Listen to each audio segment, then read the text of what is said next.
Well, this is gonna be quite a challenge because I there's gonna be kind of like different factors.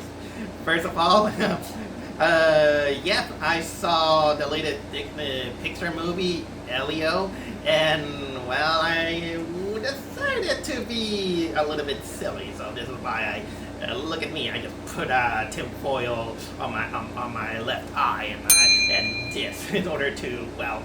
I don't know. I wanted something silly, especially considering the movie that I just watched, and wanted to, act out like that. And it's not very comfortable, guys.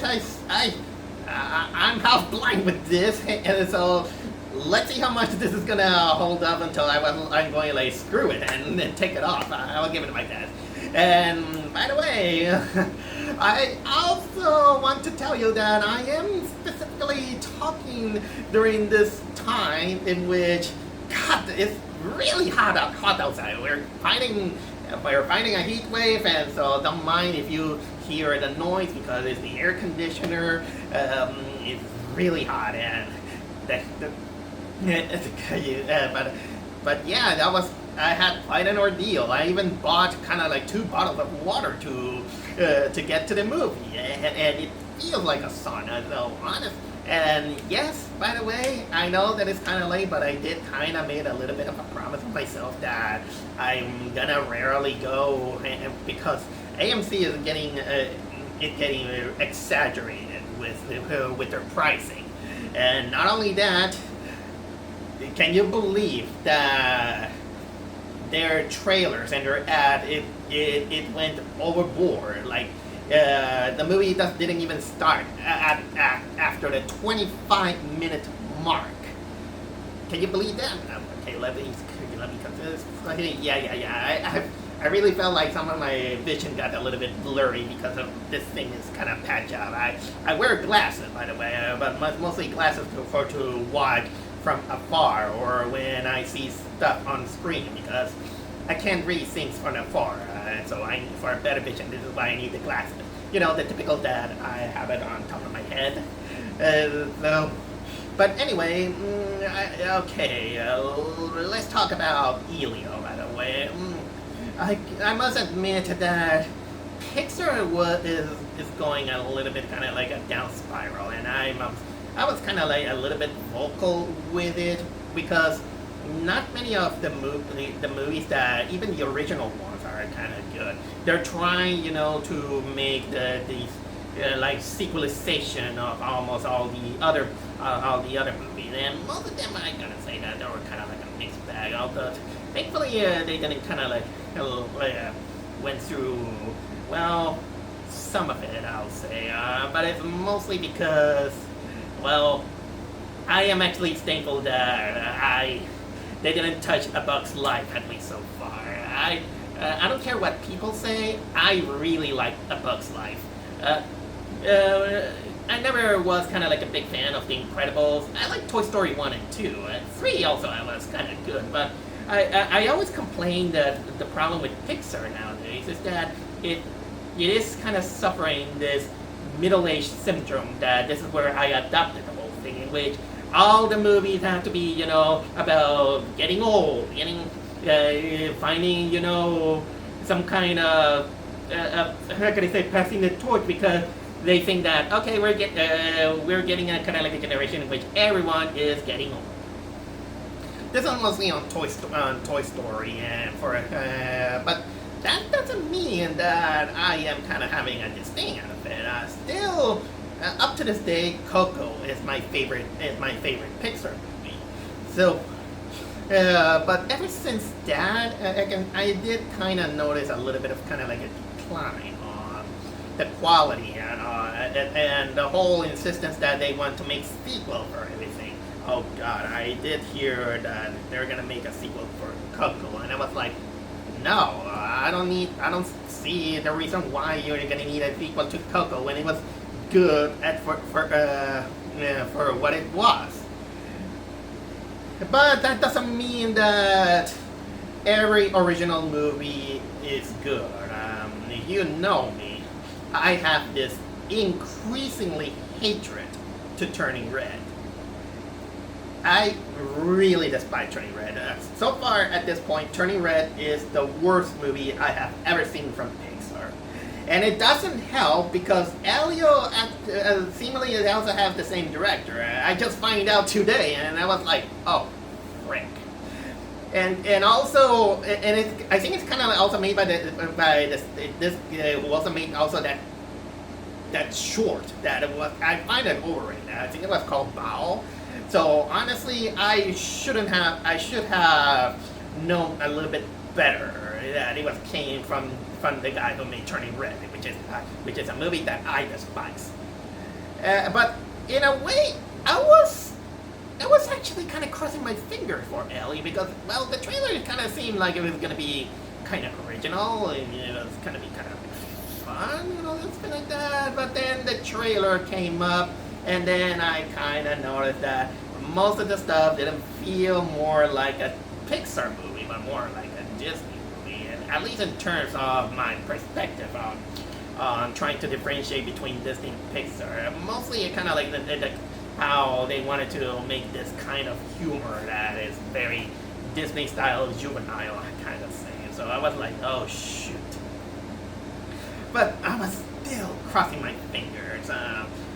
Disney was not going, with the whole, it's going downhill. Yeah, I know. I know that when I criticize something like that, especially like the remake of Lilo and Stitch, you're gonna see me, you're just a piss poor, angry guy who hates Disney. Again, let me get this straight. I don't. I respect Disney, but sometimes even when you respect someone, you have to tell them also where something feels off. I'll say. Sometimes you have to be honest with your, with the things that you like. Because that's kind of like the true friendship of things. Something we tolerate, but at the same time, you gotta tell them when they're stepping the foot. So that kind of leaves me with the stance. Where do I stand with Elio?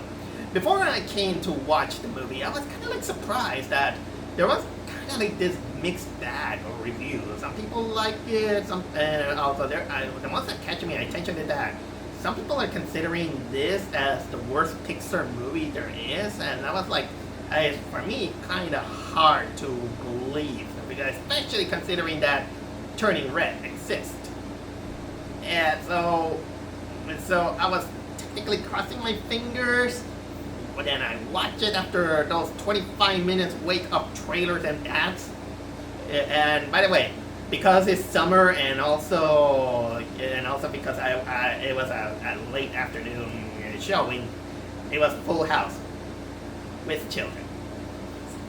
And well, here are my thoughts for Elio. When people say that this is the worst Pixar movie ever, this is kind of like an understatement, because I don't think that this is Disney's worst movie. But I do agree that this is a very low tier Pixar movie.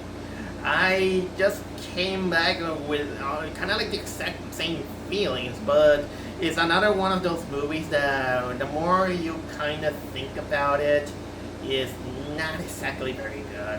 Some people will see it and some see some things that I didn't notice, but the more I kind of realize it's not good. This movie, this is kind of like a movie that I can see that there was something in it, but needs some polishing, that it honestly feels more like a movie that kind of panders to anyone who's saying that, hey, look at that pretty color, and they have a very basic story of I think that kind of story, kind of like a lot of time, I would say. This is probably, honestly, I would say that maybe for the beginner watchers of movie, they might find something out there. There are movies that they made it better. That made it better. And this is a movie that it's, well, at the end of the day, it kind of turned very forgettable. Almost nothing kind of go with it, and unfortunately, also this is a movie that feels very pandering in the sense that in a sense that it had kind of like a story that it has that Phineas and Ferb vibe in which everything should be positive, right? Everything should be positive and even reward the bullies, and that it's mostly because I may be wrong. I may be wrong, by the way, but either way, this is how I kind of feel. In which is there are some elements in this movie kind of rubbed me a little bit like I don't know, but at the end of the day, it just kind of come out like meh, which is sad because people often complain about the remakes of this that Disney is doing, and once you come up with an original material, almost nobody is going. So what kind of topsy-turvy world are we in? I don't know. Okay, but let's go on and try to analyze myself why this movie doesn't work as I thought it was gonna be. So, basically, the movie is about this kid named Elio.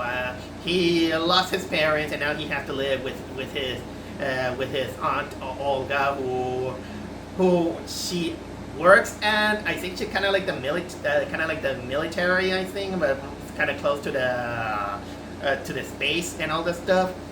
The poor kid is very sad until while walking along, sneaking out, he just finds this this planetarium hologram with a golden disc, and kind of gets inspired that there's probably life outside Earth, and then this kid then becomes very obsessed with aliens, and I'm pretty although I'm pretty sure it's almost pretty sure that this kid might become someone that even Dip from Invader Sim is like, hey kid, chill out. The kid gets so obsessed that apparently he finds an excuse that he feels lonely and he just wants aliens to capture him. And you know what? This kid, we kind of get to this thing that this kid is so obsessed that he just wants the aliens to abduct him, because he say that then I'll be like I'll be low. I'm not gonna be lonely, all this stuff. But at the same time, this kid kind of pushes away almost everything else, including his aunt, who even abandoned her career as an astronaut in order to stay on Earth and take care of this little child, so he can get a life. But the kid is very inconsiderate. He just like no. I feel lonely. I wanna be captured by aliens or something like that. Although and the kid kind of becomes so upset. And you know what? Double think about it. This is a kid that not even Dip will want. Dip will buy it. Are you crazy? The aliens are gonna destroy us. Which in a way, it kind of make me laugh, because in my head I was thinking that this kid is lucky that he's on a Disney universe, because else I think that an alien abduction may look like this. Oh my god! Yeah, kind of gruesome. But honestly, since in my sadistic way, I kind of wish that it went there. Okay, but continuing kind of like the story, then apparently this guy who kind of looks like someone that I don't want to mention, but to put it lightly, he kind of looks like all these conspiracy theories guys from any Roland Emmerich type of movie.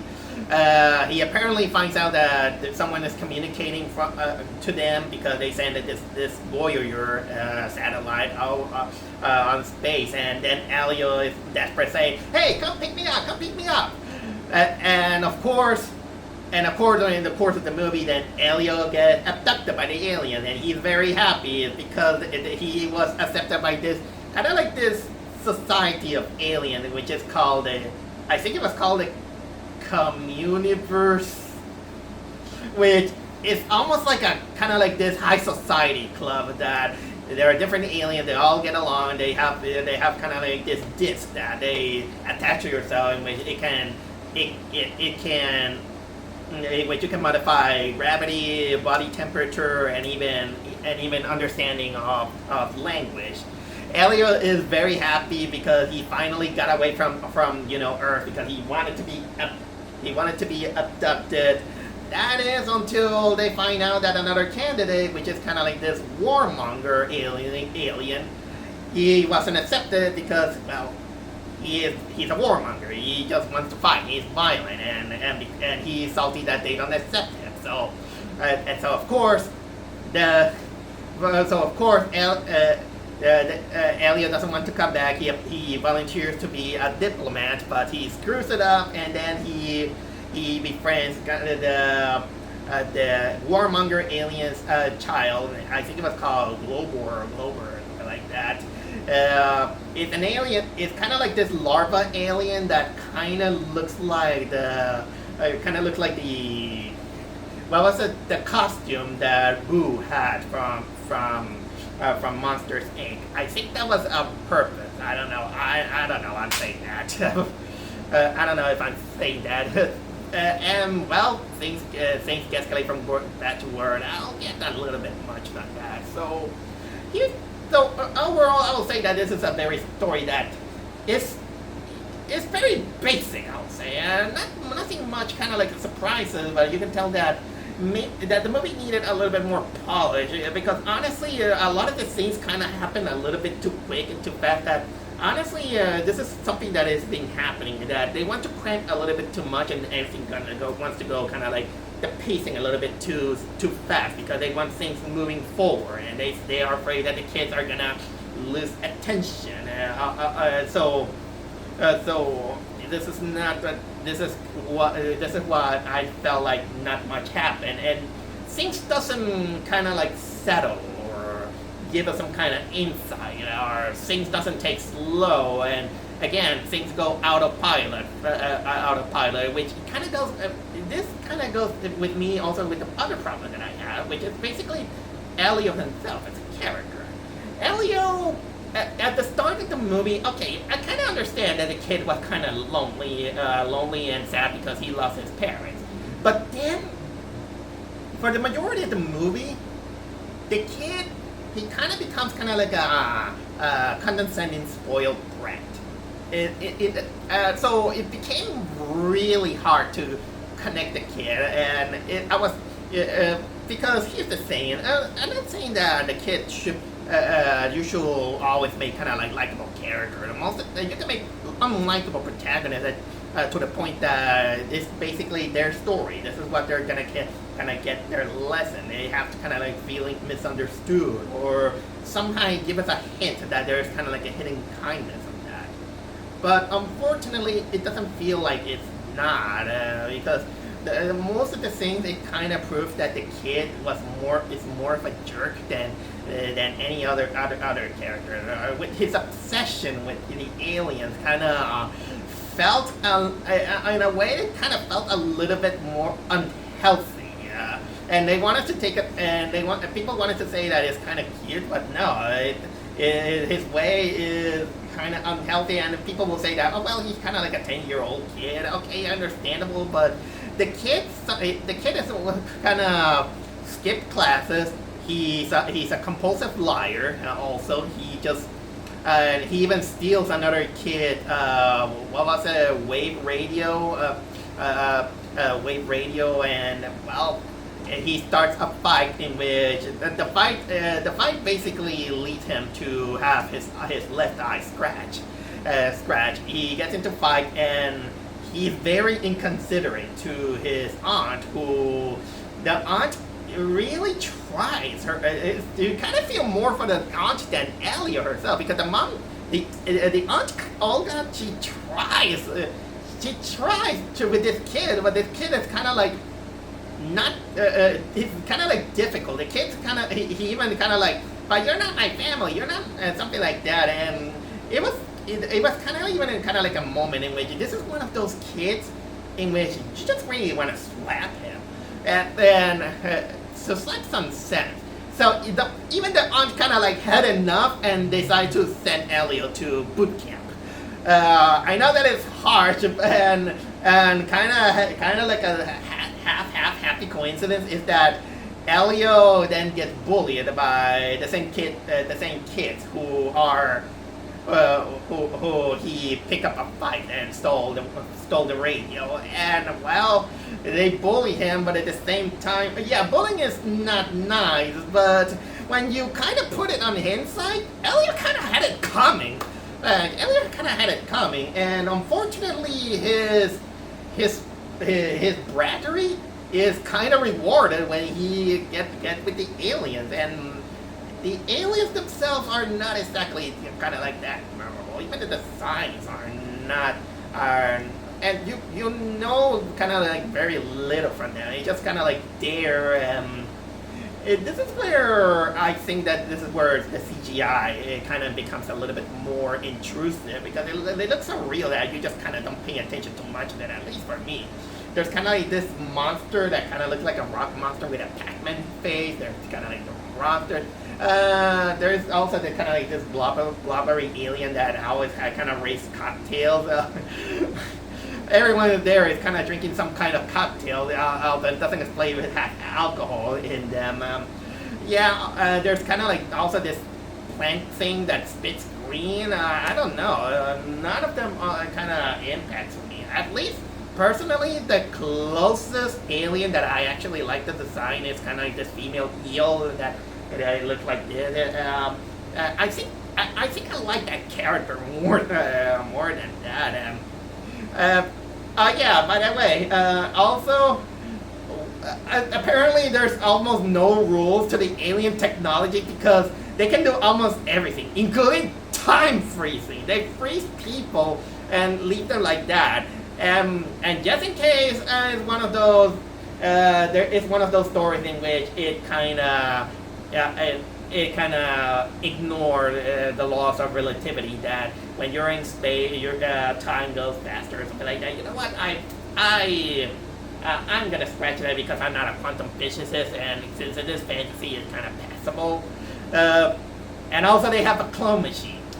A clone machine that makes an Elio clone that is much more well behaved and it leads with the aunt and all this stuff.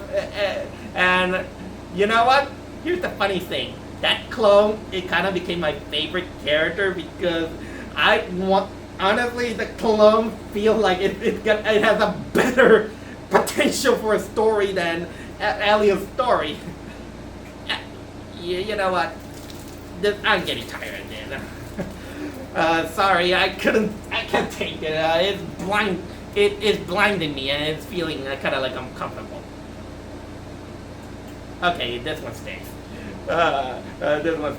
But yeah, the clone Elio is kind of like my favorite character because it's almost built up to the point that even that aunt is like, wow, this clone is much well behaved and is more considerate and more helpful than Elio himself. It's just kind of like funny out there. And then there's the warmonger alien that kind of looks like a combination of Zerg and it has something like a Zerg design. And now that I think about it, you can tell that the whole design really kind of looks like this awful movie Lightyear. Lightyear wasn't good, and it had kind of like that, except with more vibrant colors, I would say. Well, the warmonger, it was just basically that. He just liked to shoot and all that, and the characters, it feels kind of like it wanted to be two-dimensional, but at the same time it wanted to make it kind of like three-dimensional. But something about it kind of didn't feel like earned or something like that. And then of course we got kind of like the Glover, the other alien who they really want. This alien is almost they wanted to make him kind of like the more friendlier version, and kind of like saying, I don't want to fight or something like that. I don't want to be a warmonger. And apparently they wanted to make it kind of like this cutesy voice. That one will have been fine, but unfortunately, their friendship felt a little bit too rushed. They just think that just because you meet them one day, talk about their problems, and then have a montage for that, kind of like something that lasts for like an hour, means that there you got your friendship, your character, and all this. Something about it doesn't feel kind of like solid or in one way or another. If I could say something a little bit positive about it, is that you can understand that they have kind of like this character arc between these characters, but in a way, people are gonna hate me for this, but for some reason they gave me the vibes of the parallels between the aliens and the chickens from Chicken Little, the movie that a lot of people doesn't like. So yeah, although that one is a little bit, the other one was a little bit better, but something felt kind of like something felt like it tacked in, and I didn't feel kind of like settle or earn, or I don't something about it didn't mesh up with me. So pretty much it was kind of like it was too basic for its own good. Sometimes you can get away with basic and simplicity, but for a Pixar movie, I think that it needed to be a little bit better and didn't feel kind of like synthetic. Now that I think about it, is kind of like the same problem why I didn't buy anything Raya and the Last Airbender. I am gonna keep doing that. Kind of like running joke of mispronouncing the name of that movie. I'm serious. Seriously, that movie kind of really, the more I think about it, it went downhill to be even one of my top 5 worst Disney movies ever. So honestly, what else I can say about this movie? I honestly wanted to skip out, the animation part, because, this it's like I said, how many times I said in any animation kind of review, is that they're all professional. You can tell that they can draw. They know how to make kind of like colors, something like that. I mean, this is the lure of animation, especially for children. It's eye candy. They know how to make eye candy, and that kind of makes it kind of like devious and at the same time genius. Genius. But there is something that, while I was kind of like refreshing my memory while watching some reviews, there's something that they really mentioned that is interesting, and I gotta say that maybe that's what I have to agree, is that the movie's camera shot is very, very center. They kind of break the rules of thirds in the photography department. For those who doesn't know, the rules of third is kind of it kind of encourages movie makers that you should never have the focus of attention of what you see on screen exactly in the middle. You always have to kind of like move them kind of like aside a little bit, so yeah, you can have because every scenario has kind of like its purpose. The composition it has the purpose of you have to watch them kind of like in the eye or something like that. You have to give them the direction of where the eye goes through, and when you do it kind of like exactly in the center, it's gonna tend to get boring. You gotta give them, the audience, kind of like a reason to entertain themselves, and also give them kind of like a micro interaction, say that, oh, look at this, oh, look at this, oh, look at this. And the more I think about it, they're right. A lot of the shots of the movie is most of the center on how can I say, on the middle. And personally, this is something that I even have to struggle when I do my art also. When I do practice it and all this stuff, I kind of begin to learn that, yeah, when you put things on the center, it kind of gets a little bit boring. I mean, you can break it once in a while, depending on the situation that you want, but I probably, this is kind of like the reason probably why I found some dullness on this. I found some dullness into this movie. And again, the character design, well, a lot of people, I've been hearing a lot of people that are getting sick of the typical CalArts being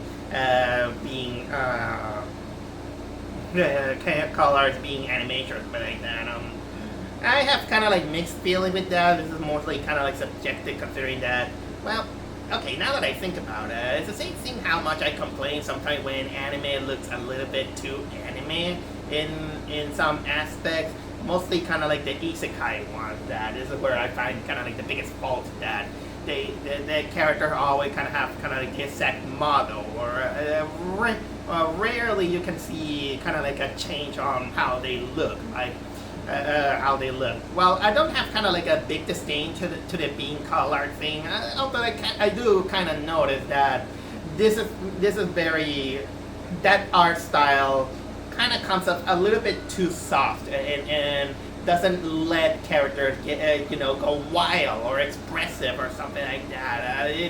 It feels, well, restrained. And you know what? This is something that I did talk in previous vlogs, that the Disney style, especially in CGI, you can tell that they've been using that style over and over and over again. That it gets a little bit repetitive, kind of like repetitive. Again, I'm not against it. It's just that I'm just saying that sometimes you can break some eggs. Maybe it could have worked.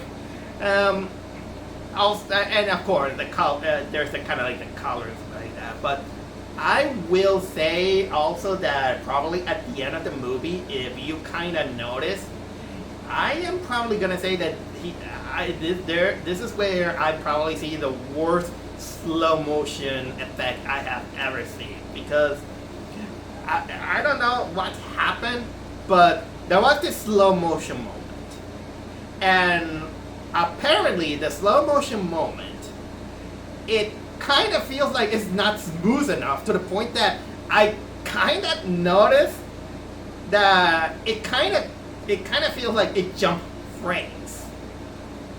There's something about it. It's almost like when it almost feels like when you're watching a video and sometimes it's updating, and then the video kind of lags sometimes. And so I don't know if it's just me or it's kind of like odd. What can I say?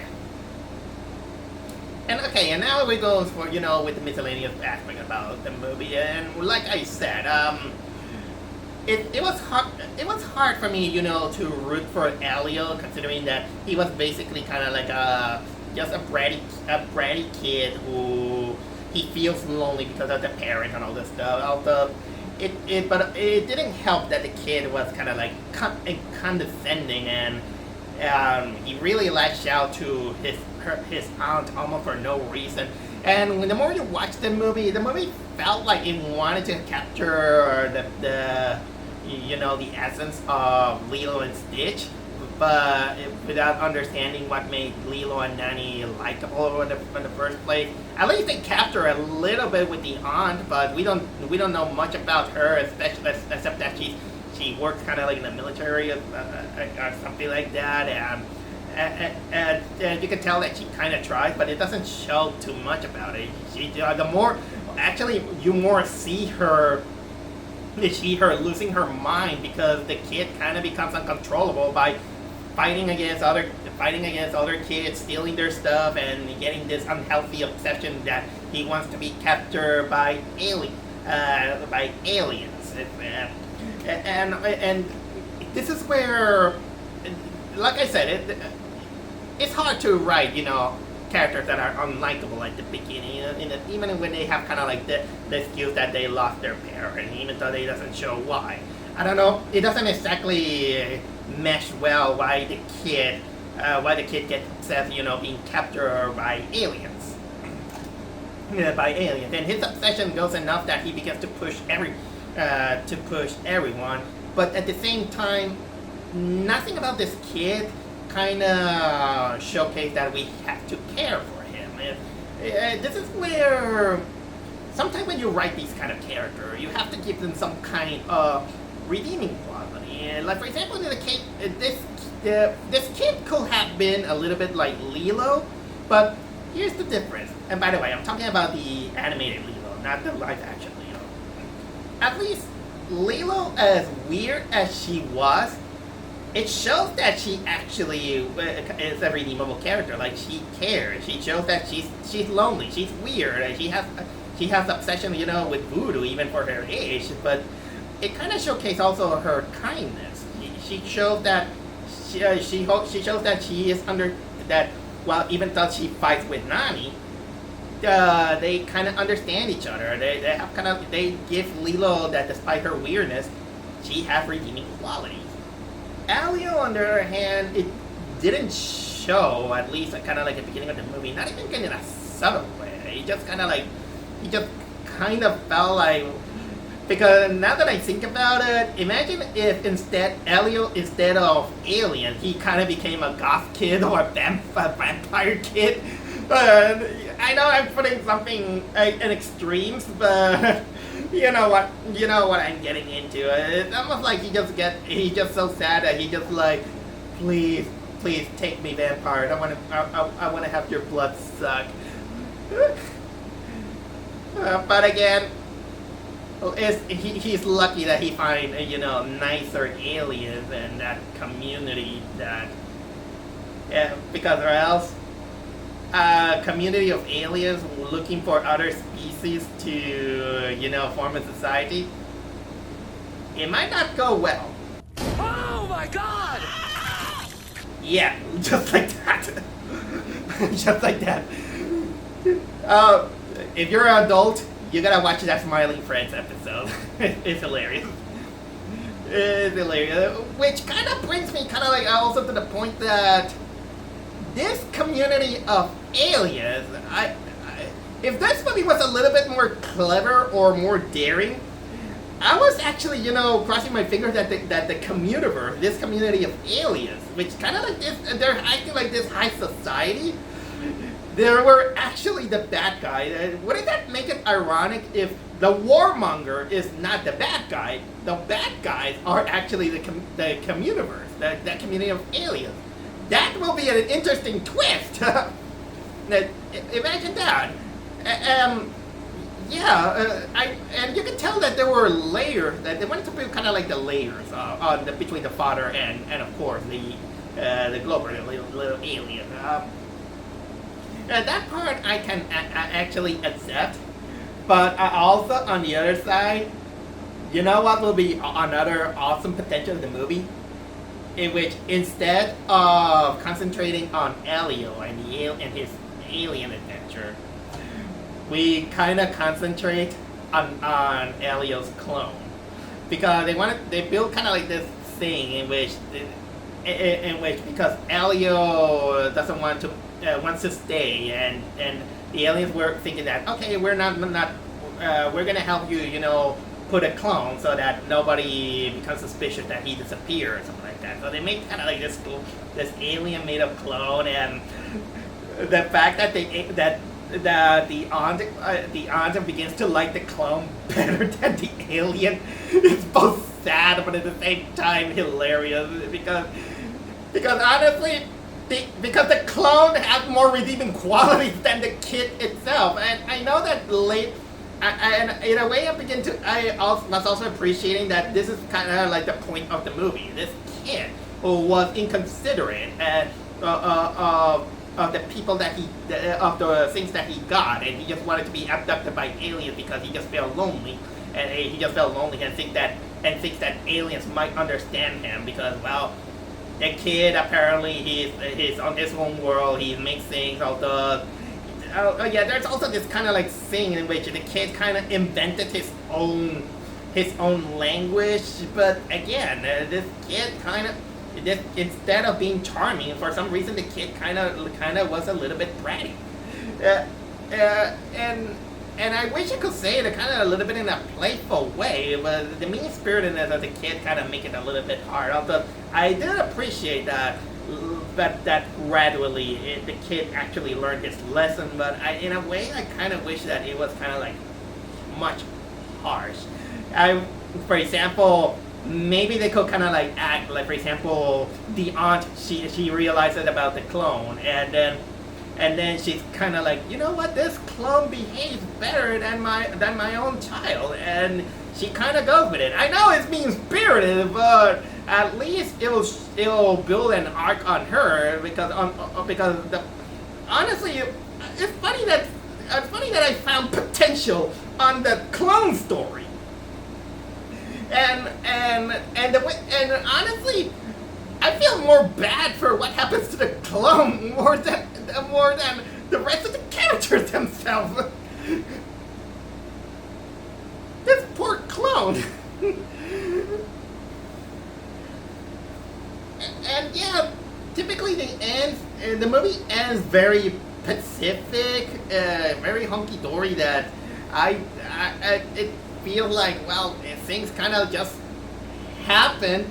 Still, the communivores, apparently they're seen as the good guys. And apparently the warmonger apparently has a change of heart, but it still doesn't kill the fact that it's still a warmonger. It's almost like it almost feels like it's the parents the one that should have who are learning the lessons more than the kids themselves.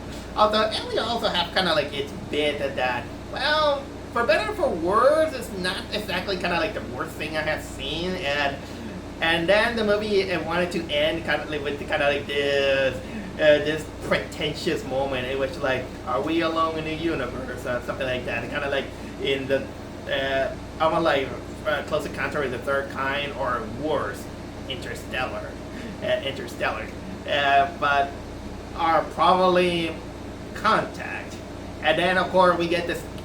We could get, of course, the credits, which it has the concept art, and okay, the concept art is beautiful, I'll say. I don't.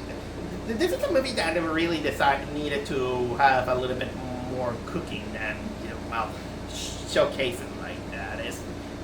Again, it's not the worst Pixar movie I have seen, but it is really, really low tier. I mean, if I have to go from, in a scale, I might put it a little bit between Cars and Soul. I wasn't exactly very fond of Soul, but I'll say. If I had to compare it to, because it's the same director. If I had to compare it with this awful movie called Turning Red, I will say that because of the concept alone, and also because it actually tried something, this one comes up a little bit better compared to Turning Red. But at the same time, you're gonna know that this movie is that if it's left alone, you're not gonna remember it. It's honestly a rental at best, but I don't think that this movie is kind of like a grand winner. It's just this movie needed a little bit more punch and more hard stuff to make it feel that this is an out of this world experience like any other Pixar movie.